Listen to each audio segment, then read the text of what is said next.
Hello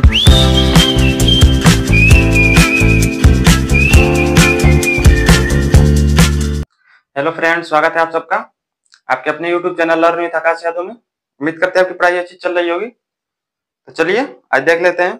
अच्छा, जो scalar quantity और वेक्टर क्वांटिटी बताए थे उसमें मैं स्केलर क्वांटिटी में इलेक्ट्रिक करंट बताए थे। तो बहुत लोगों का डाउट आ रहा था कि इलेक्ट्रिक करंट जो होती है वो स्केलर कैसे हो सकती है। मान लीजिए किसी वायर में इलेक्ट्रिक करंट फ्लो कर रही है तो उसका एक डायरेक्शन होता है।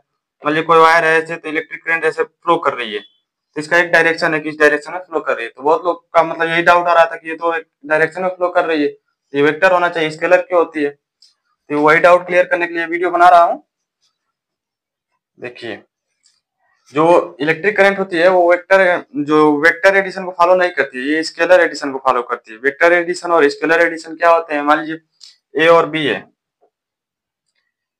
है, इनको स्केलर एडिशन करना है। स्केलर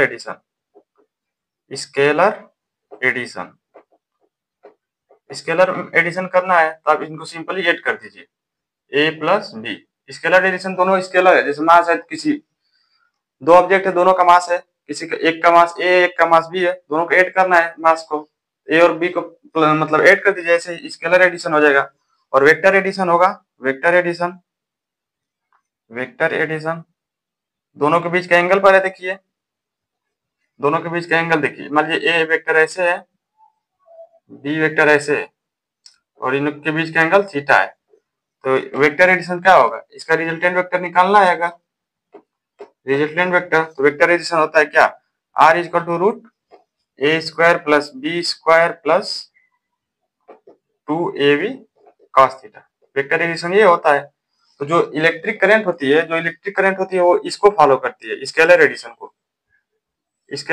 फॉलो करती है। वेक्टर एडिशन जो होता है इसको फॉलो नहीं करती है, इसलिए ये स्केलर क्वांटिटी है। एग्जाम्पल जैसे दिखा सकते हैं, मान लीजिए कोई करंट ऐसे फ्लो कर रही है, ऐसे कोई फ्लो कर रही है, फिर एक ऐसे ये I1 है और ये I2 है और दोनों का एक रिजल्टेंट आ रहा है I, ऐसे आ रहा है। तो I जो होगा वो I होगा आपका I equal to I1 plus I2, ये होगा।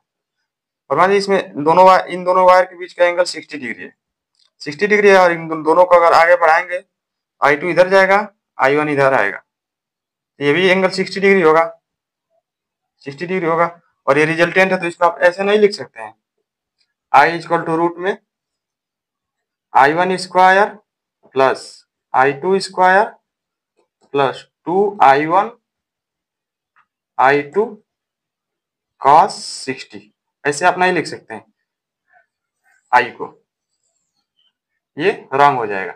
और ये यही सही है, ये स्केलर एडिशन को ही फॉलो करती है। जो I जो यहाँ से दोनों को मतलब जोड़ने से निकलेगा तो I1 और I2 के ऐड के बराबर होगा। ये नहीं होगा कि इनको वेक्टोरली ऐड करिए, ऐसे ये फॉलो नहीं करता है, मतलब वेक्टर एडिशन को फॉलो नहीं करता है, ये स्केलर एडिशन को फॉलो करता है। स्केलर एडिशन को इलेक्ट्रिक करंट फॉलो करती है, जो I होगा वो I1 प्लस I2 होगा, ये वाला होगा नहीं, तो इसलिए ये स्केलर क्वांटिटी होती है, वेक्टर क्वांटिटी नहीं होती है। तो चलिए